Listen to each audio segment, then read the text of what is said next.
இப்போது புதிய அறிமுகம் ஆச்சி ஹோட்டல் சாம்பார் 50 கிராம் ரூபாய் 20 மட்டுமே. No compromise. உங்க சைடுலயும் எங்க சைடுலயும். It's a GT promise. GT Holidays, South India's #1 travel brand. தமிழர்களின் number one choice Tamil matrimony. இந்திய கூட்டணிக்குள்ளார என்ன பிரச்சனை? ஏன் அதிமுக தலைவர்கள் டெல்லிக்கு பறக்கிறாங்க? எந்த ஒரு தேசிய கட்சி ஆனாலும் எந்த மாநில கட்சிகள் ஆனாலும் அண்ணா திராவிட முன்னேற்ற கழக தலைமை கழக அலுவலகத்துக்கு தான் பேச்சுவார்த்தை போடுவாங்க. எடப்பாடி பழனிசாமி தலைமையிலான அதிமுக பலகீனப்பட்டு கிடக்கிறது என்பது யதார்த்தம். இந்த பலகீனமான நிலை இருப்பதால் தான் இவர் அடிக்கடி டெல்லிக்கு தூக்கிட்டு போய் அங்கே பஞ்சாயத்து பண்ணிக்கிட்டு இருக்காங்க. இப்போ ஏன் இவர் டெல்லிக்கு போனார்னா அங்கே டெல்லியிலையும் இந்த பஞ்சாயத்து நடக்குது. என்ன சார் பஞ்சாயத்து? ஒன்று, இடம் பங்கீடு. அதிகமான இடங்களை பாஜக கேட்கிறது, அதை கொடுப்பதற்கு அதிமுக ஒப்புக்கொள்ளலை. சரி, எல்லாமே பிரச்சனைகளுக்கு உரியதாக இருக்காது. இடப்பங்கீடு, தொகுதி அடையாளப்படுத்துதல், தோழமை கட்சிகள் எந்த சின்னத்தில் நிற்கிறது என்கிற மாதிரி ஒரு குழுன்னு போட்டாச்சு, பேச்சுவார்த்தை குழு. குறைந்தபட்சம் அந்த குழுவினர் 5 பேரையாவது அழைச்சிட்டு போய் அங்கே பேசணும்ல. ஆமாம், பேசலை. ஏன் 2ஆம் கட்ட தலைவர்கள் எடப்பாடியார் நம்ப மாட்டேங்கிறாரு? ஏன் அவரே டெல்லிக்கு போறாருங்கிற கேள்வியும் இருக்குல்ல சார். நீங்க அந்த 6 பேர்ல செங்கோட்டையன் மட்டும் வெளியில போயிட்டாரு. ஆமா, மீதம் 5 பேர் அதே மனநிலையில இருக்கிறாங்க. கட்சியை மிக மோசமான நிலைக்கு எடப்பாடி தன் பிடிவாதத்தால் கொண்டு செல்கிறார் அப்படிங்கிற மனப்போக்கு அவர்கள்ட்ட இருக்கு. விஜய் சார் என்ன சார் முடிவெடுக்க போறாரு? எலெக்ஷன் தேதியெல்லாம் அறிவிச்சிட்டாங்க. ஒரு அரசியல் ஒரு சீரியஸ்னஸே இல்லாமல் பண்ணிக்கிட்டு இருக்காரே சார் விஜய். ஆட்சி அதிகாரத்தை பிடிக்க முடியாது என்பது விஜய் உட்பட அந்த கட்சியில் பயணிக்கிற எல்லோருக்குமே தெரியும். ஆனால் தன்னை நம்பி வந்திருக்கிற நிர்வாகிகளை, தொண்டர்களை ஏமாத்துறாங்க. விஜய் தலைமையில் தான் அவர் தான் ஆட்சி அமைக்க போகிறாரு, அவர் தான் சிஎம், 234 தொகுதியிலும் ஜெயிச்சுடுவோம்லாம் பேசுகிறாங்க. ஆனால் தேர்தல் கள யதார்த்தம் என்பது வேறாக இருக்கிறது. விஜயனுடைய வெற்றி கழகம் என்பது இந்த தேர்தலை பொறுத்தளவில் அவர்கள் 1-2 இடங்களிலாவது வெற்றி பெற்று அவர்கள் சட்டமன்றத்திற்கு வருவார்களா என்பது கேள்விக்குறி. திரு விஜய் அவர்கள் பெரம்பூருங்கிறாங்க, வேளச்சேரிங்கிறாங்க, எங்கே நிற்க போகிறாருன்னு தெரியல. அவர் தேர்தலை கூட போட்டியிடாமல் தவிர்க்கலாம் அப்படின்னு கூட நான் நினைக்கிறேன். தன் மகனாக இருந்தாலும் அன்புமணிக்கு பாடம் புகட்ட வேண்டும் அப்படிங்கிறதுல அவர் நேரடியாக களத்துக்கு வர்றார். திருமதி வி.கே. சசிகலா அவர்கள் அவங்களும் இந்த கட்சியை ஒன்றிணைப்போம் ஒருங்கிணைப்போம்னு கடந்த 4-5 ஆண்டுகளாக சொல்லி பார்த்தாரு, ஒன்றுமே முடியல. ஒரு 40-50 தொகுதிகளில் சசிகலா ராமதாஸ் இவர்களுடைய அந்த வாக்குகள் நிச்சயமா அதிமுக என்டிஏ அணிக்கு ஒரு பெரிய பாதிப்பை ஏற்படுத்தும். இப்போ இதுவரைக்கும் 4 முனை போட்டின்னு பேசிட்டு இருந்தோம். இப்போ 5ஆ மாறிடுச்சு. இப்போ 5வது முனை போட்டியாக வந்துருச்சு. ஆதனையர்களுக்கு அன்பு வணக்கம். இன்று நம்மோடு மூத்த பத்திரிகையாளர் திருமிகு துரைக்கருணா இருந்தார். வணக்கம் துரைக்கருணா சார். வணக்கம் சோதரா. நலமா இருக்கீங்களா சார்? நலமா இருக்கேன், நீங்க நலமா இருக்கீங்களா சார்? நலமா இருக்கு சார். மகிழ்ச்சி, சிறப்பு. தமிழ்நாடு அரசியல்களம் பரபரப்பாகிக்கிட்டே இருக்கு. தேர்தல் தேதி என்பது அறிவிக்கப்பட்டு விட்டது. இருந்தாலும் இந்த கூட்டணி கணக்குகள் முடிந்த மாதிரியே தெரியல சார். திமுக கூட்டணிக்குள்ளேயும் பிரச்சனை இருக்கு, அதிமுக கூட்டணிக்குள்ளேயும் பிரச்சனை இருக்கு. குறிப்பாக அதிமுக கூட்டணிக்குள்ளார என்ன நடந்துகிட்டு இருக்கு? டெல்லிக்கெல்லாம் போயிட்டு இந்த ஷீட் ஷேரிங்லாம் பேசியிருக்காங்க. உண்மையாலுமே தமிழ்நாட்டுக்கு டெல்லியினுடைய பிரதிநிதிகள் எடப்பாடியார்கிட்ட சீட் ஷேரிங்கை பற்றி பேசணும். அதற்கெல்லாம் மாறாக அதிமுக தலைமை டெல்லி வரைக்கும் போயிருக்காங்க. என்னதான் சார் நடந்துக்கிட்டு இருக்கு? என்ன பிரச்சனை போய்கிட்டு இருக்கு சார் குறிப்பாக அதிமுக கூட்டணிக்குள்ளார? இப்போ கடந்த சில மாதங்களாக பல பதிவுகளில் நான் சொன்ன விஷயத்தை தான் சொல்லலான்றீங்க. இதுவரையிலும் சுதந்திரத்திற்கு பின்பு 1952 நடைபெற்ற இந்த 16 தேர்தல்கள், 16 தேர்தல்கள் இந்த 17வது சட்டப்பேரவை தேர்தல் என்பது ஒரு வித்தியாசமான தேர்தலாக இருக்குது. எல்லா அரசியல் கட்சிகளுக்குமே ஒரு மிகப்பெரிய சவாலாக இந்த தேர்தல் அமைந்திருக்கிறதுன்னு பார்த்தேன். இப்போ இதுவரையிலும் இல்லாத அளவிற்கு ஆட்சி கட்சியான திராவிட முன்னேற்ற கழகம் கிட்டத்தட்ட ஒரு 8-9 மாதத்துக்கு முன்னாடியே தேர்தல் பணிகளை தொடங்கி ஆரம்பிச்சிட்டாங்க. ஆனாலும் அவங்க பிரச்சனை இன்னும் முடிவுக்கு வந்த மாதிரி இல்லை. நாங்கள் அப்படியே இன்டாக்டாக இருக்கோம், எங்கள் கூட்டணியில் எந்த பிசிறு தட்டலை, அப்படியே இருக்கோம் அப்படின்னு சொன்னாங்க. ஆனால் நிலைமை வேறு மாதிரி இருந்தது. கடந்த 3-4 மாதங்களாக இந்திய தேசிய காங்கிரஸ் கட்சி எந்த அளவுக்கு திமுகவுக்கு குடைச்சல் கொடுத்ததுங்கிறத நம்ம பார்த்தோம். தவேகாவை காரணம் காட்டி தமிழ்நாடு காங்கிரஸ் கமிட்டியுடைய நிர்வாகிகளை தாண்டி டெல்லி காங்கிரஸ் ஆட்களை கே.சி. வேணுகோபால், நம்ம பிரவீன் சக்கரவர்த்தி, இங்கே வந்த எல்லா நிர்வாகிகளுமே, கிரீஷோடங்கர் போன்ற எல்லா நிர்வாகிகளுமே இங்கே உள்ள காங்கிரஸ் நிர்வாகிகளுக்கு ஆதரவான நிலைப்பாட்டை தான் எடுத்து சொன்னாங்க.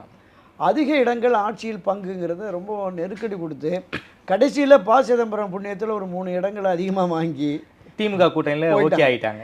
டெல்லியிலையும் ராகுல் ஒரு முடிவு எடுக்கிறாரு, கார்கே ஒரு முடிவு எடுக்கிறாரு, சோனியா காந்தி ஒரு முடிவு எடுக்கிறாங்க. இப்போ சோனியா காந்தி மூலமாக தான் ப. சிதம்பரத்தை அனுப்பி ப. சிதம்பரம் தான் பேசி கார்கே ஒப்புதலோட அகில இந்திய காங்கிரஸ் கமிட்டியின் தலைவர் என்கிற முறையில் கார்கே ஒப்புதலை பற்றி இதை முடிச்சிட்டாங்க. இன்னும் கூட அந்த உரசல் இருக்குங்கிறத நம்ம பார்த்துக்கிட்டு இருக்கோம். இப்போ 28 தொகுதிகள் சரி ஒத்துக்கிட்டோம், வெற்றி பெறக்கூடிய தொகுதிகளாக அது வரணும் அப்படின்னு. ஏற்கனவே கடந்த முறை கொடுத்த 25 தொகுதிகளில் 18 தான் ஜெயிச்சாங்க. 18 ஜெயிச்சாங்க. அந்த 7 தொகுதிகள் இருக்குல்ல, அது வந்து ரொம்ப எங்களுக்கு சிரமமாக இருக்குது. எனவே அதை விட அதிக தொகுதிகள் தரணும் அப்படின்னு ஒரு 3 தொகுதி இப்போ எக்ஸ்ட்ரா இருக்குது.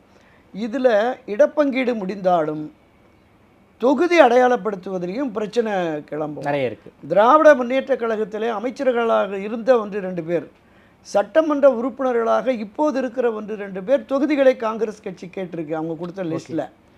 அப்போ இந்த மழை விட்டும் தூவானம் விடவில்லைங்கிற மாதிரி அங்கே இருக்கு. திமுக கூட்டணிலையும் பிரச்சனை இருக்கு. அதே போல சிபிஎம்முக்கு முடியல, விசிகா முடியல, தேமுதிகவுக்கும் இன்னும் முடியல. அப்போ இந்திய தேசிய காங்கிரஸை முடிச்சுட்டு சிபிஎம் பேசினாங்க.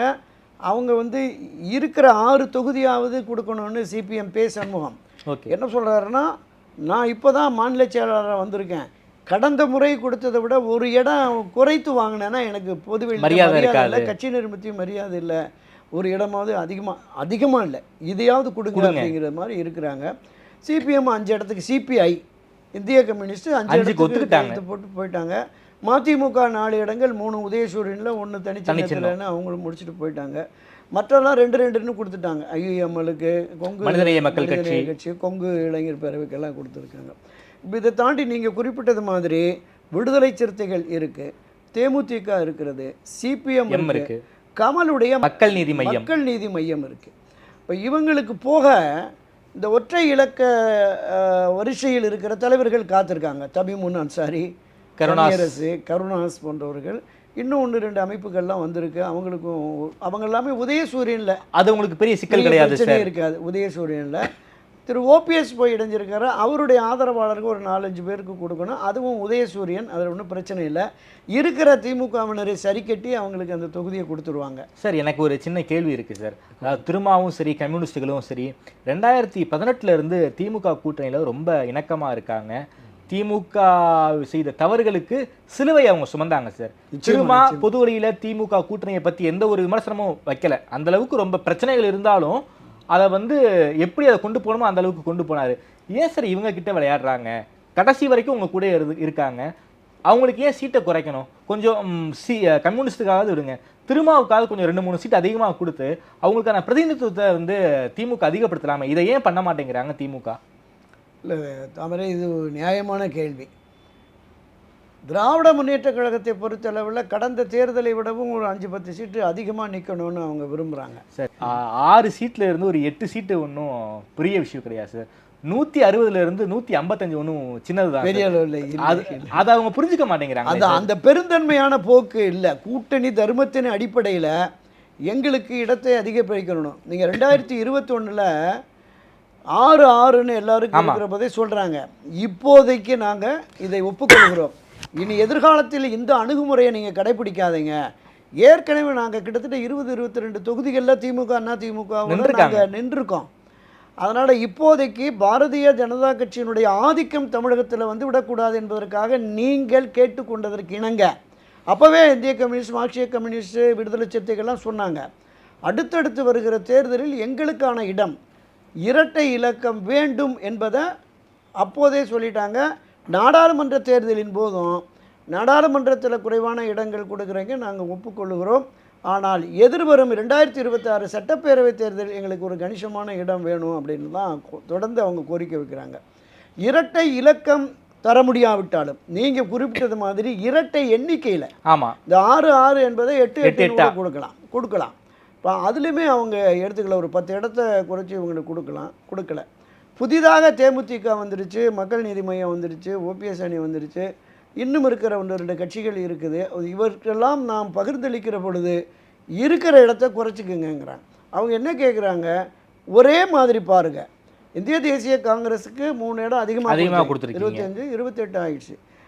எங்களுக்கு அதே மாதிரி ஒரு இடமாவது அதிகப்படுத்தி கொடுங்கன்னு சிபிஐ கடைசி வரைக்கும் கேட்டது. இல்லை, இருக்கிற ஒரு இடத்த குறைச்சிட்டு கையெழுத்து போட்டு போயிடுங்கன்ட்டாங்க. கையெழுத்து போட்டு போயிட்டாங்க. ஆனால் மார்க்சிய கம்யூனிஸ்ட் கட்சி 7 இடம் அதில் உறுதியாக இருக்காங்க. குறைந்தபட்சம் 6 இடமாவது கொடுத்தாதான் கையெழுத்து போடவும் இருக்காங்க. விடுதலை சிறுத்தைகளை வந்து நீங்கள் தேமுதிகவுக்கு எவ்வளோ ஒதுக்குறீங்களோ அதை விட ஒரு இடமாவது எங்களுக்கு அதிகமாக வேணும். ஏன்னா பரவலாக தமிழ்நாடு முழுவதும் விடுதலை சிறுத்தைகள் கட்டமைப்போடு இருக்கிறது. களப்பணி ஆற்ற தொண்டர்களை வச்சிருக்கிறோம், லட்சக்கணக்கான தொண்டர்கள். வட மாவட்டங்களில் திமுகவுக்கு விசிக மிகப்பெரிய சொத்து. ஆமாம். எனவே அந்த அடிப்படையில் பண்ணணும். இல்லை, இதெல்லாம் முடிச்சுட்டு மீதம் தான் அவங்களுக்கு கொடுக்க போகிறோம் தேமுதிகவுக்கு அப்படின்னு. அவங்களுக்கு 8, 6, 5ன்னு ஏதோ சொல்கிறாங்க, அது வேறு விஷயம். ஆனால் இந்த நிலைப்பாடு என்பது இந்த தேர்தலின் போது இருக்கிற தொண்டர்கள் மத்தியில் ஒரு மனச்சோர்வை ஏற்படுத்திருச்சுன்னா அவங்க வெற்றிக்காக வேலை செய்ய மாட்டாங்க. அது அந்த நிலைப்பாடு வந்துடும்.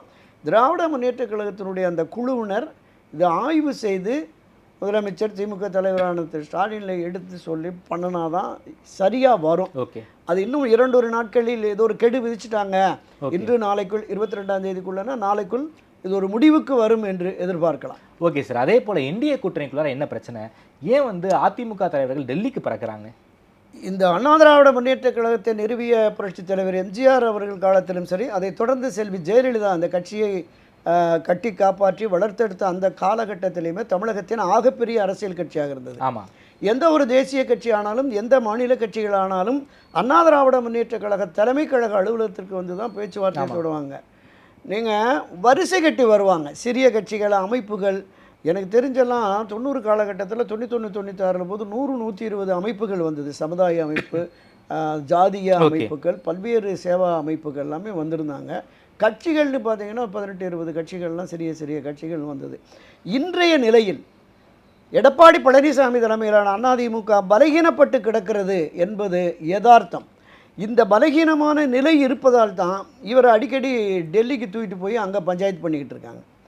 இந்த நிலைப்பாடு என்பதை அதிமுகவில் இன்று எடப்பாடி பழனிசாமி தலைமையில் இருக்கிற அந்த அதிமுக இதோடு பயணிக்கிற மூத்த முன்னோடிகளிலிருந்து தொண்டர்கள் வரைக்கும் இதை ரசிக்கலை, ஏற்கலை. அவங்க ஏற்கனவே ஒரு பெரிய அண்ணன் மனப்பான்மையில் அவங்க செயல்படுறாங்க. இந்த போக்கு வந்து நமக்கு ஆகாது அப்படிங்கிற மாதிரி தான் அவங்க சொல்கிறாங்க. உள்ளுக்குள்ளே உரசல் இருக்கிறது. ஓகே, இந்த நிலையை தவிர்ப்பதற்கு எந்த விதமான அணுகுமுறையை இவர் எடப்பாடி பழனிசாமி கை கொண்டிருக்காருன்னு நமக்கு தெரியலை. இப்போ அங்கே போயிட்டு வந்துமே 4 நாளில் எல்லாம் சரியாயிடும் அப்படின்னு சொல்கிறாரு. அவங்க பாஜகவை பொறுத்தளவில் நம்ம கடந்த பல பதிவுகளில் பேசியிருக்கோம். கிட்டத்தட்ட 60 இடங்கள் கேட்டு இப்போ 40 இடங்கள் வந்து நிற்கிறாங்க அப்படிங்கிறாங்க. ஒரு மாவட்டத்துக்கு ஒன்று என்கிற வகையில் 39 இடங்களாவது வேணும் அப்படின்னு. இப்போ பாஜக 39 இடங்கள் கேட்குறாங்க. பாரதிய ஜனதா கட்சி அவங்களுக்கு மட்டும் 39 சீட்டு. அதை தாண்டி என்டிஏவில் இருக்கிற அந்த அவங்களுக்குமே என்டிஏவில் இருக்கிற கிருஷ்ணசாமி, ஜான் பாண்டியன், பாரிவேந்தர், இவங்க எல்லாருக்குமே இருக்கிறாங்க. நம்ம அமமுக டிடிவி தினகரன் அவருக்குமே அவங்க தான் என்டிஏ தான் சீட்டு கொடுக்கணும் அப்படின்னு சொல்கிறாங்க.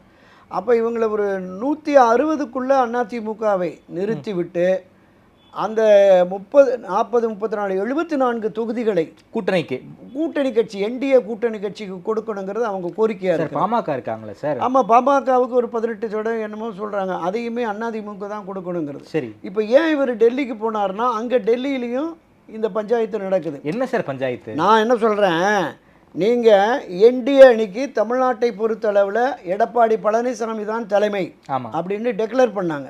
பாஜகவும் சொன்னது, இங்கே இருக்கிற அதிமுக சொன்னாங்க. அந்த அதிமுக பொதுக்குழு போட்டபோது பொதுக்குழுவில் தீர்மானமே நிறைவேற்றாங்க. 2027இல் யார் யார் எந்தெந்த கட்சி கூட்டணியில் இடம்பெற வேண்டும் என்கிற முடிவை எடுக்கிற அதிகாரம் பொதுச்செயலருக்கு உண்டு. யாருக்கு எத்தனை இடங்கள் எந்தெந்த தொகுதிகள் என்பதை முடிவெடுக்கும் அதிகாரமும் பொதுச்செயலருக்கு தான் உண்டுனார். பொதுச்செயலர் எங்கே இருக்கார்? இங்கே தானே அபய்சன் மூசாலை தானே, சேலத்தில் இருப்பார், கிரீன்வேஸ் ரோடில் இருப்பார், இல்லை பார்ட்டி ஆஃபீஸுக்கு வருவார். இங்கே தானே முடிவெடுக்கணும். அப்போ முடிவெடுக்கக்கூடிய அதிகாரத்தை பெற்றிருக்கிற எடப்பாடி பழனிசாமி ஏன் டெல்லிக்கு அடிக்கடி போகணும் அப்படிங்கிற கேள்வி வருதில்லை. இதுதான் இவருடைய பலகீனம் அப்படிங்கிற மாதிரி பேசுகிறாங்க. இந்த பலகீனமான நிலையில் இந்த கூட்டணி இப்போ இதுவரைக்கும் நம்ம பார்க்குறோம். திராவிட முன்னேற்ற கழகத்தில் பிரச்சனைகள் இருக்கிறது, அவங்க நாங்கள் பேசி தீர்த்துக்குவோம் அப்படின்னு இருக்காங்க. இந்த கடந்த ஒரு 4-5 ஆண்டுகளாக திராவிட முன்னேற்ற கழகத்திற்கு எதிராக யாருமே பெரிய அளவில் குரல் கொடுக்கல, பொது உடைமை கட்சி உட்பட. ஆமா.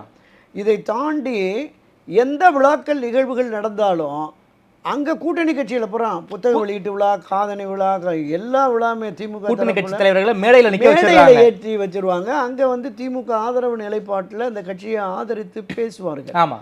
ஆனால் திராவிட முன்னேற்ற கழகத்திற்கு எதிராக எடப்பாடி பழனிசாமி ஒரு பொது மேடையை உருவாக்கி என்டிஏ அணியினுடைய தலைவர்களை மேடை ஏற்றிருக்கிறாரா? இப்பதான் சார் திமுகவுக்கு எதிராக ஒரு போராட்டம் பண்ணாங்க. 17ஆம் தேதி ஒரே ஒரு போராட்டம், அதுக்கு முன்னாடி எதுவும் பண்ணல அவங்க. எதுவுமே பண்ணலை.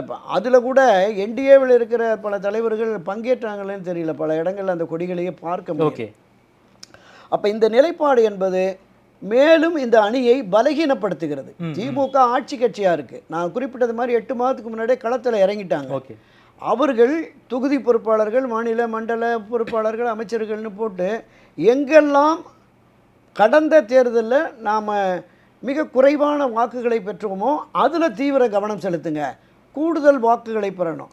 500 ஓட்டு, 300 ஓட்டு, 400 ஓட்டு, 1000 ஓட்டில் வெற்றி பெற்ற அந்த இடத்துல கூடுதல் கவனம் செலுத்துங்க. உதாரணத்துக்கு டி நகரில் 136, 137 ஓட்டு வித்தியாசத்தில் 137 ஓட்டு வித்தியாசத்தில் தான் ஜே அன்பழகன் தம்பி ஜெய கருணாநிதி ஜெயிச்சார். அந்த மாதிரி தொகுதிகளில் தீவிர கவனம் செலுத்துகள், நமக்கு பின்னடைவு என்று வருகிற அந்த இடங்களில் கவனம் செலுத்துங்கன்னு அவங்க தொகுதி வாரியாக போயிட்டு, இன்னும் சொல்லப்போனால் அந்த தொகுதியை பர்ச்சேஸ் பண்ணக்கூடிய அளவுக்கு களத்தில் இறங்கிட்டாங்க. ஓகே. ஆனால் நீங்கள் பிரதான எதிர்க்கட்சி, ஆட்சி மாற்றத்தை கொண்டு வருவோம் என்று சொல்லுகிற பிரதான எதிர்க்கட்சியோ அதோடு அணி சேர்ந்திருக்கிற என்டிஏ கட்சிகளோ இன்னும் தொகுதியை அடையாளப்படுத்துவதோ, எத்தனை தொகுதிகள் என்பதோ, யாருக்கு எந்தெந்த தொகுதிகள் என்பதையோ இன்னும் முடிவெடுக்கலை. 4 நாள்னு சொல்கிறாரு, 2 நாளில் முடிஞ்சோன்னு நயனார் நாயந்தன்னு சொல்கிறாரு. இன்றைக்கு பியூஷ் கோயல் வந்து இறுதிப்படுத்தப்பட்டு விடும் அப்படிங்கிறாங்க. அது உறுதியாக நமக்கு தெரியல. சார் எங்கே தான் சார் பிரச்சனை இருக்குது? குறிப்பாக சீட்டில் பிரச்சனையா, இல்லை தொகுதிகளில் பிரச்சனையா, இல்லை என்டிஏ கூட்டணிக்குள்ளே பல சிறிய கட்சிகள் இருக்காங்க, அவங்க தாமரை சின்னத்தில் நிற்கணுமா இல்லை ரெட்டலை சின்னத்தில் நிற்கணுமா, அந்த ஒரு குழப்பம் இருக்கா? இதில் தான் பிரச்சனை இருக்குது சார். நீங்கள் சொன்ன எல்லாமே குழம்பும் பிரச்சனை தான். ஒன்று, இடம் பங்கீடு. அதிகமான இடங்களை பாஜக கேட்கிறது, அதை கொடுப்பதற்கு அதிமுக ஒப்புக்கொள்ளலை. சரி. அந்த இட பங்கீட்டை தாண்டி தொகுதி அடையாளப்படுத்துகிற பொழுது அண்ணா திராவிட முன்னேற்ற கழகம் வெற்றி பெற்ற பல தொகுதிகளை பாஜக கேட்குது. சென்னையில் டி நகரை கேட்குறாங்க. ஆமாம் கேட்குறாங்க, கோயம்புத்தூரில் கேட்குறாங்க, சேலம் பகுதியில் கேட்குறாங்க, கன்னியாகுமரி திருநெல்வேலி பகுதிகளில் கிட்டத்தட்ட 10-15 தொகுதிகள் அதிமுக வெற்றி பெறக்கூடிய தொகுதிகள், வெற்றி பெற்று இப்போது சிட்டிங் எம்எல்ஏ இருக்க தொகுதிகளை கேட்குறாங்க. அதில் பிரச்சனைகள். அதை தாண்டி இது சட்டப்பேரவை தேர்தல். எனவே தோழமை கட்சிகள் எங்களுடைய இரட்டை இலை சின்னத்தில் நிற்பது தான் சரியானது. எனவே தோழமை கட்சிகளை நாங்கள் 2 இடம் 3 இடம் கொடுக்குறோம், அவங்க வந்து எங்களுடைய இரட்டை இலை சின்னத்தில் நிற்கணும் அப்படின்னு. இல்லை 2024 இருந்து எங்களோடு பயணிக்கிறார்கள், இந்த என்டிஏ கூட்டணியில் இருக்கிறாங்க. எனவே என்டிஏவுக்கு அகில இந்திய தலைமை வைக்கிற பாரதிய ஜனதா கட்சி தான் அந்த முடிவை எடுக்கணும். எனவே அந்த கூட்டணி கட்சிகள் தாமரை சின்னத்தில் தான் நிற்கணும் அப்படிங்கிறாங்க. அப்போ இந்த டிஸ்பியூட் எல்லாமே பிரச்சனைகளுக்குரியதாக இருக்காது. இடப்பங்கீடு, தொகுதி அடையாளப்படுத்துதல், தோழமை கட்சிகள் எந்த சின்னத்தில் நிற்கிறது என்கிற மாதிரி. அப்போ இது தொடர்கிறது. இவங்க தொடர்ந்து தங்களோடு கூட்டணியோட இருக்கிற திராவிட முன்னேற்ற கழகத்தில் கடைசியாக இடப்பங்கீடு, தொகுதி அடையாளப்படுத்துறது தான் நின்னது. ஆனால் இவர்கள் தேர்தல் அறிவிக்கட்டும், தேர்தல் அறிவித்ததற்கு பிறகு யாரெல்லாம் எங்கள் கூட்டணிக்கு வருவாங்க அப்படின்னு சொல்லி எடப்பாடி பழனிசாமி இந்த பிரச்சார கூட்டங்கள் எல்லாம் பேசிகிட்டு இருந்தார். அதனுடைய விளைவு என்னன்னா, 1 மாதம் 2 மாதத்திற்கு முன்பே இவர்கள் பேசி சரியான புரிதலோடு இவர்கள் இதை பண்ணியிருக்கணும். ஏன்னா கடந்த ஆண்டு ஏப்ரல் மாதம் சட்டசபை நடக்கிற போது போய் உடன்பாடு வச்சுட்டு வர்றாங்க. அப்போ கிட்டத்தட்ட 8-10 மாதம் ஆயிடுச்சு. 10 மாத இடைவெளியில் கூட்டணியை உறுதிப்படுத்த முடியாத ஒரு பலகீனமான நிலையில் எடப்பாடி பழனிசாமி இருக்கிறார் என்பதற்கு தான் இந்த பேரங்கள், இந்த பஞ்சாயத்துக்கள் எல்லாமே. சார் ஆனாலும் எடப்பாடியார் வந்து உங்களுக்கு 25 சீட்டுக்கு வேணா நான் கொடுக்க மாட்டேன்னு உறுதியா இருக்காரு. அவங்க ஏற்க முடியாதுங்கிறதுல உறுதியா இருக்காங்க. யார் உறுதி தளரும், யார் அதிக இடங்களை பெறுவார்கள் அப்படிங்கிறது அப்ப பிரச்சனை. Okay sir. தமிழ்நாட்டில் வந்து அதிமுக தானே சார் பெரிய கட்சி, அதிமுக தானே சார் வந்து பாஜக பணிஞ்சு போகணும். தாமரை உங்களுக்கு தொடக்கத்திலே சொன்னேன், புரட்சி தலைவர் எம்ஜிஆர் காலத்தில், செல்வி ஜெயலலிதா காலத்தில் ஆகப்பெரிய பெரும் கட்சியாக இருந்தது. நீங்கள் குறிப்பிட்ட எல்லா அந்த அணுகுமுறைகளும் அப்போது நடந்தது. ஆமாம். தலைமை கழகத்தில் தான் ஒரு குழு போடுவாங்க, அந்த குழுவோடு பேசுவதற்கு எல்லா அரசு கட்சி வரும். ஓகே. அவரோடு பேசி ஒரு முடிவெடுத்த பிறகு இந்த அதிமுக குழுவினர் தலைவர் ஜெயலலிதா உட்பட எல்லா கட்சி அலுவலகத்துக்கும் போவாங்க. போயிட்டு அப்புறமா போயஸ் கார்டனில் தொகுதி பங்கீடு வரும். அப்போ அடையாளப்படுத்தி ஒரு நாள் அல்லது 2 நாளில் கையெழுத்து போட்டு முடிச்சிருவாங்க. குறிப்பாக இது 2ஆம் கட்ட தலைவர்கள் தான் பார்ப்பாங்க. தொகுதி பங்கீடு இந்த சைன் போடுறதை மட்டும் தான் அம்மையார் அவர்கள் வந்து பார்ப்பாங்க. ஏன் 2ஆம் கட்ட தலைவர்கள் வந்து எடப்பாடியார் நம்ப மாட்டேங்கிறாரு, ஏன் அவரே டெல்லிக்கு போறாருங்கிற கேள்வியும் இருக்குல்ல சார்? அதுதான் நான் சொன்ன தொடக்கத்திலேயே. என்ன சார் உள்ள 2ஆம் கட்ட தலைவர்களுக்கு எடப்பாடியாருக்கும் பிரச்சனை இருக்கா? நிறைய. நீங்க அந்த 6 பேர்ல செங்கோட்டையன் மட்டும் வெளியில போயிட்டாரு. ஆமா. மீதம் 5 பேர் அதே மனநிலையில் இருக்கிறாங்க. கட்சியை மிக மோசமான நிலைக்கு எடப்பாடி தன் பிடிவாதத்தால் கொண்டு செல்கிறார் அப்படிங்கிற மனப்போக்கு அவர்கள்ட்ட இருக்கு. ஏன் இந்த பிடிவாதம்? தங்கமணி ஆகட்டும், திரு வேலுமணி ஆகட்டும், திரு செம்மலை ஆகட்டும், எல்லோரும் மத்தியிலுமே அந்த நிலை இருக்கு. அதனால நான் பார்த்துக்கிறேன்னு சொல்லிட்டு இவரே போயிடுறார். நீங்கள் குறிப்பிட்டது மாதிரி ஒரு குழுன்னு போட்டாச்சு, பேச்சுவார்த்தை குழு. குறைந்தபட்சம் அந்த குழுவினர் 5 பேரையாவது அழைச்சிட்டு போய் அங்கே பேசணும்ல, பேசலை. அப்போ பொதுச் செயலாளர் எனக்கு எல்லா அதிகாரமும் இருக்குது என்கிற அந்த இருமாப்போடு அவர் போய் பேசி எதுவுமே சாதிக்க முடியாது அப்படிங்கிறதான் என்னோட பார்வை. 28, 29, 30, 39 இப்படி பல்வேறு விதமான ஹேஷியங்கள் வந்துட்டு இருக்கு. பட்டியல் இதுதான் கொடுக்க போகிறாரு அப்படின்னு. எவ்வளவுல முடிக்க போகிறாங்க, அந்த தோழமை கட்சிகள் பிரச்சனையை எப்படி முடிக்க போகிறாங்க? பாஜக என்ன நினைக்குதுன்னா 60 கேட்டு 40 கேட்டாங்கல்ல. ஆமாம். அப்போ 30 தொகுதி கொடுத்துட்டாங்க. 30 பாஜக தாமரையில் நிற்கும். மீத உள்ள இடங்களையும் தாமரை சின்னத்திலேயே போடுகிற பொழுது அப்போ அவங்க கேட்ட 40 தாமரை வந்துடும், பாஜக 40 வந்துடும், சின்னமாக வந்துடும். இப்போ இதை தாண்டி என்டிஏ மூலமாக தான் எனக்கு சீட்டுன்னு கேட்டார்ல டிடிவி தினகரன், அவர் இந்த 30ல் அதை கொடுக்க போகிறாங்களா அல்லது மீண்டும் அவருக்காக தனியாக வாங்க போகிறாங்களா, 30 தொகுதி கேட்க போகிறாங்களா அப்படிங்கிறது தெரியல. இப்போ போயிருக்காங்க அங்கே அன்புமணி இவங்க எல்லாமே போயிருக்காங்க. டிடிவி தினகரன் வந்து குக்கர் சின்னத்தில் தான் போட்டி போடுவேன் வெளிப்படையாக சொல்லிட்டாரு, குக்கரில் தான் போட்டி போட போகிறேன். அதனால் அவருக்கு வந்து அங்கீகாரம் தேவை என்பதனால ஒரு கணிசமான வாக்குகளை பெற வேண்டும் அப்படிங்கிற மாதிரி அவர் குக்கர் சின்ன. இல்லை அவரையுமே வந்து ரெட்டையில் போட்டி போட சொல்கிறாரா எடப்பாடியார் அவர்கள்? இல்லை 6 தொகுதிகள்னு சொல்லியிருக்காங்க. 6 தொகுதிகள் ரெட்டையில போடணும்னு சொன்னாராம். அவர் வந்து என்டிஏவில் தான் நான் இடம் வாங்கி என்னுடைய கட்சி தொகுதியில் தான் சின்னத்தில் தான் நான் போட்டி போடுவேன், அதில் உறுதியாக இருக்கார். அதுலேயும் ஒரு உரசல் முரண்பாடு இருக்குது. ஓகே. பங்காளி சண்டை முடிஞ்சு அண்ணன் தம்பிகளாக பயணித்தாலும் அது உள்ளுக்குள்ளே ஒரு உரசலை ஏற்படுத்திக்கிட்டே இருக்குது, நெருடலை ஏற்படுத்திக்கிட்டே இருக்குது அப்படிங்கிறது தான் யதார்த்தம். Okay sir. விஜய் சார் என்ன சார் முடிவெடுக்க போகிறாரு? அமைதியாக இருக்குது, எலெக்ஷன் தேதியெல்லாம் அறிவிச்சிட்டாங்க, 2 கூட்டணியும் வந்து கூட்டணி பேச்சுவார்த்தையாக நடத்தி ஓரளவுக்கு செட்டில் ஆகிக்கிட்டே இருக்காங்க. ஆனால் விஜய் ரொம்ப ரொம்ப அமைதியாக இருக்கார். இன்றைக்கி மும்பை போயிருக்காரு, எதுக்கு போயிருக்காருன்னு கூட நமக்கு தெரியல. ஒரு அரசியல் ஒரு சீரியஸ்னஸே இல்லாமல் பண்ணிக்கிட்டு இருக்காரே சார் விஜய். இல்லை, விஜய் அவர்கள் தமிழக வெற்றி கழகத்தை தொடங்குகிற பொழுதே ஆட்சி அதிகாரத்தில் பங்கு, தமிழகத்தில் தவேக ஆட்சி அமைத்து அதன் முதலமைச்சர் பொறுப்பில் இருந்து இந்த மக்களுக்கு நான் நல்லது செய்வேன்னு சொல்லிட்டு களத்துக்கு வந்தார். வருகிற பொழுதே ஆட்சி அதிகாரத்தில் பங்கு என்று அறிவித்த போதே பல்வேறு அரசியல் கட்சிகள் திமுக அதிமுக உள்ள கூட்டணி இடம்பெறுகிற கட்சிகள் வரும் என்கிற எதிர்பார்ப்பு இருந்தது. எந்த கட்சியுமே போல. எடப்பாடி பழனிசாமி மட்டும்தான் உணர்ச்சி வசப்பட்டு ஒரு கூட்டத்தில் பிள்ளையார் சொல்லி போட்டோம், பிரம்மாண்டமான கட்சி வருது அப்படின்லாம் சொன்னார்.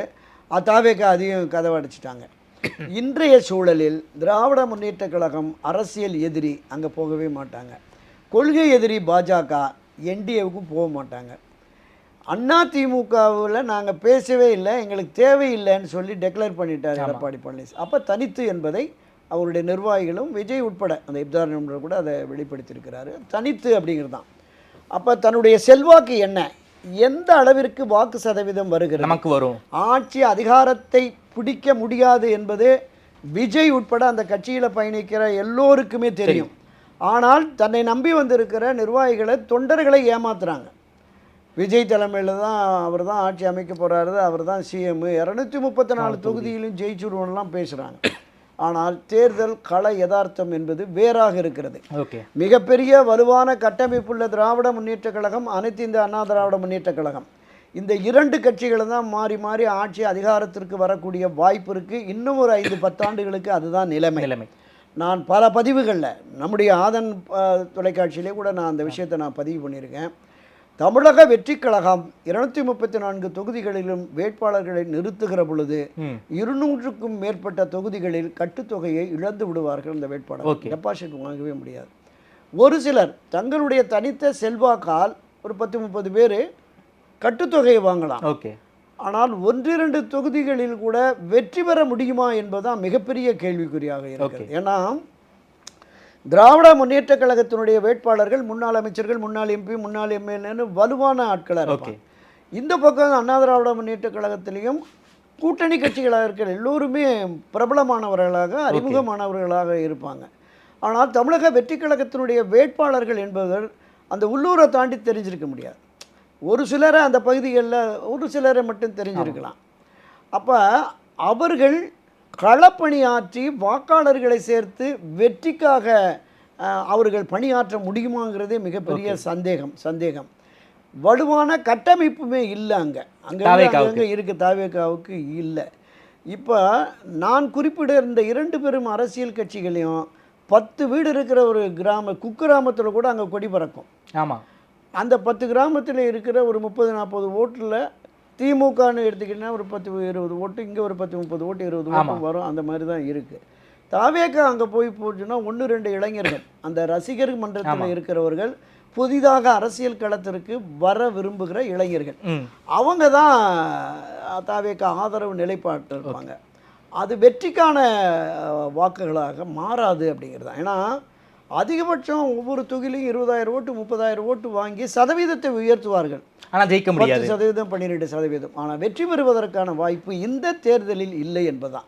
அப்போ ஒரு கணிசமான வாக்குகளை வாங்கி அவர் எப்படி அடுத்து மக்களுக்கான பணிகளில் விஜய் ஈடுபடுகிறார், எப்படி அமைந்த ஆட்சியின் செயல்பாடுகளை விமர்சிக்கிறார், அந்த ஆட்சிக்கு எதிராக எப்படி அவர் ஆர்ப்பாட்டம், போராட்டம், மறியல்னு மக்களுக்காக களத்தில் நிற்கிறார், அப்படி என்று இந்த 5 ஆண்டுகள் ஒரு இதை நான் அடிக்கடி சொல்கிற மாதிரி இதை ஒரு பரீட்சாத்த களமாக இந்த 2026 தேர்தலை வைத்துக்கொண்டு எதிர்வரும் 5 ஆண்டுகள் அவருடைய பணிகள் எப்படி இருக்கிறது, கட்சி கட்டமைப்பை எப்படி உருவாக்குறார், தொண்டர்கள் பலத்தை. இப்போ 2 கோடிக்கு மேலே திமுகவில் ஒரு லிஸ்ட்டு போட்டாங்க, 2.25 கோடின்னு சொல்லி அண்ணா திமுகவில் ஒரு லிஸ்ட்டு போட்டாங்க. இப்போ காங்கிரஸ் 50 லட்சம் 40 லட்சம் 60 லட்சம் அப்படின்னு போயிட்டாங்க. இவங்களுமே 1 கோடியை தாண்டி உறுப்பினர்கள் வந்துட்டாங்கன்னு தாவேகா சொல்கிறாங்க. இப்போ ஒட்டுமொத்த கணக்கு பார்த்தா 10-12 கோடி இருக்குது. நம்ம மக்கள் தொகையை 8 கோடி இருக்கும்போது தான் வாக்காளர்கள் 6.5 கோடி தான். ஆமாம். அதனால் உண்மையான வாக்காளர்கள், உண்மையான உறுப்பினர்கள் எங்கே எவ்வளோ பேருங்கிறதே நமக்கு தெரியலை. இந்த சூழலில் விஜயனுடைய வெற்றி கழகம் என்பது இந்த தேர்தலை பொறுத்தளவில் அவர்கள் 1-2 இடங்களிலாவது வெற்றி பெற்று அவர்கள் சட்டமன்றத்திற்கு வருவார்களா என்பது கேள்விக்குறி. திரு விஜய் அவர்கள் பெரம்பூருங்கிறாங்க, வேளச்சேரிங்கிறாங்க, எங்கே நிற்க போகிறாருன்னு தெரியல. நான் தொடக்கத்திலேருந்து பல பதிவுகளில் தமிழ்நாடு முழுவதும் நான் சுற்றுப்பயணம் செய்கிறேன், நான் வேட்பாளர்களை வெற்றி பெறுகிறேன், ஏன்னா எல்லா தொகுதியும் விஜய் தொகுதியில் தான் சொன்னார். அப்படி இருந்து அது மாதிரியாக அவர் தேர்தலை கூட போட்டியிடாமல் தவிர்க்கலாம் அப்படின்னு கூட நான் நினைக்கிறேன். ஓகே சார், என்னுடைய கடைசி கேள்வி சார், தைலாபுரமும் மன்னார்குடியும் ஒன்று சேர்ந்திருக்காங்களே, தமிழ்நாடு அரசியல் இன்னொரு புதிய அணியையும் பார்க்கிறது. ஒரு 5 முனை போட்டி, அவங்களும் 234 தொகுதியில் நாங்கள் வேட்பாளரை நிப்பாட்ட போகிறோன்னு ஐயா நேற்று ப்ரெஸ் மீட் கொடுத்துருக்காங்க. ஏன் இந்த முடிவு எடுத்திருக்காங்க 2 பேருமே? முதலாவதாக மருத்துவர் ஐயாவை பார்ப்போம். கிட்டத்தட்ட 40 ஆண்டுகளுக்கு மேலாக இந்த வன்னியர் சங்கத்தை பாட்டாளி மக்கள் கட்சின்னு உருவாக்கி என் குடும்பத்தை சேர்ந்த எவருமே வரமாட்டாங்க, சட்டமன்றத்துக்குள்ளே வரமாட்டாங்க, நேரடி அரசியலுக்கு எம்பி எம்எல்ஏ ஆக மாட்டாங்க அப்படின்னு சொல்லி பிரகடனப்படுத்தி வந்தார். ஆனால் காலப்போக்கில் கட்சியினுடைய அழுத்தம், குடும்பத்தினுடைய அழுத்தம் காரணமாக அன்புமணியை அரசியலுக்கு கொண்டு வந்தார், இளைஞரணி பொறுப்பு கொடுத்தாரு, மத்திய அமைச்சராக்கினார். அவர் கட்சியை கைப்பற்றுவதற்கான அந்த முன்முயற்சியை எடுத்து ஏறத்தாழ ஒரு 60-70% பேர் கொண்டு வந்துட்டாங்க நிர்வாகிகள். ஆனால் அதே நேரத்தில் ராமதாஸ் தொடக்க முதலே தமிழகத்தின் பல்வேறு பகுதிகளில், குறிப்பாக இந்த வடமண்டலம் மேற்கு மண்டலங்களில் கிட்டத்தட்ட அவருடைய கணிப்பே கிட்டத்தட்ட 98,000 கிராமங்களுக்கு நான் நடந்தே சென்று பார்த்துருக்கேன் அப்படின்னார். அப்போ ஒரு வலுவான கட்டமைப்பை உருவாக்கியதில் பெரும்பங்கு திரு ராமதாஸ் அவர்களுக்கு இருக்கிறது என்பதால் அந்த வன்னிய சமுதாய வாக்குகள் பெரும்பான்மையான வாக்குகள், நிர்வாகிகள் அங்கே இருக்கலாம், இளையவர் அன்புமணி. அடுத்தடுத்து அவரோடு நாம் போனால் நமக்கு பதவிகள் பொறுப்புகள் கிடைக்கும். அந்த அடிப்படையில் நிர்வாகிகள் அங்கே இருக்கிறாங்க. ஆனால் வாக்காளர்கள், வன்னிய வாக்காளர்கள் பெரியவர் ராமதாஸ் ஐயா பின்னாடி இருக்காங்க. ஆமாம், இந்த வரம் கொடுத்த சிவன் கையிலே தலை வைத்தது மாதிரி அன்புமணியுடைய செயல் ஆயிடுச்சு. அப்பாவையே அவர் எதிராக போயிட்டார். அப்போ அந்த தன் மகனாக இருந்தாலும் அன்புமணிக்கு பாடம் புகட்ட வேண்டும் அப்படிங்கிறதுல அவர் நேரடியாக களத்துக்கு வர்றார். அப்படி இந்த பக்கம் வாங்க, சசிகலா திருமதி வி.கே. சசிகலா அவர்கள், அவங்களும் இந்த கட்சியை ஒருங்கிணைப்போம்னு கடந்த 4-5 ஆண்டுகளாக சொல்லி பார்த்தாரு, ஒன்றுமே முடியல. அவங்க முயற்சியே எடுக்கல சார். இல்லை முயற்சி எடுத்தாங்க, பேசுனாங்க. நான் சொன்னேன்ல பல பதிவுகளில், நீங்கள் தங்கமணி, வேலுமணி உட்பட, செங்கோட்டை உட்பட பலரும் அவங்கள்ட்ட அமைதியாக இருங்கம்மா, எடப்பாடியை கன்வின்ஸ் பண்ணி நாங்கள் கொண்டு வந்துடுறோம் அப்படின்னு. கடைசி அந்த 6 பேர் மீட்டிங்கில் நீங்கள் ஸ்டேட்மெண்ட் கொடுங்க, நாங்கள் போய் கன்வின்ஸ் பண்ணி முயற்சி எடுத்தார்கள். காத்திருந்தாங்க இந்த அம்மா, நிச்சயமாக நல்லது நடக்கும். 2017 நம்மளை எல்லோரையும் ஆட்சி கட்சியை நீங்கள் நடத்துன்னு வந்தவங்க மீண்டும் ஒரு 5-6 ஆண்டுக்கு இந்த 2-3 தோல்விகள், தொடர் தோல்விகளுக்கு பிறகு மீண்டும் நம்மை அணுகுவார்கள் என்ற அந்த காத்திருப்பும் அவருக்கு இருந்தது. எதுவுமே இல்லை என்கிற பொழுது 2021 மாதிரி நான் தனிச்சீனிலாம் இருக்க மாட்டேன். 2024 தேர்தல் முடிவுக்கு பிறகு தான் வர்றாங்க. இந்த ஆடியோ டாக்கு வெளியில் போகிறது அந்த வேலைகளை பண்ணிக்கிட்டு இருந்தாங்க. இப்போ தீவிரமாக களமாட தொடங்கிட்டாங்க. இப்போ இதில் நம்ம எப்படி பார்க்கலாம்னா, எடப்பாடி பழனிசாமியை விரும்பாத தென் மாவட்ட மக்கள், அவருடைய அரசியல் பயணத்தை, அரசியலில் அவருடைய போக்க வியூகங்களை விரும்பாத பலர் இருக்காங்க. அவருடைய ஆதரவு இப்போ நிறையா பார்த்துட்டு இருக்காங்க. திரு ஓபிஎஸ் அவர்கள் திமுகவுக்கு போனதுனால அதை விரும்பாத அந்த சமுதாயத்தை சேர்ந்தவர்கள் அவருடைய ஃபாலோவர்ஸை இந்த அம்மாவை சந்தித்து பேசிகிட்டு இருக்காங்க. டிடிவி தினகரன் என்டிஏவுக்கு போனார்.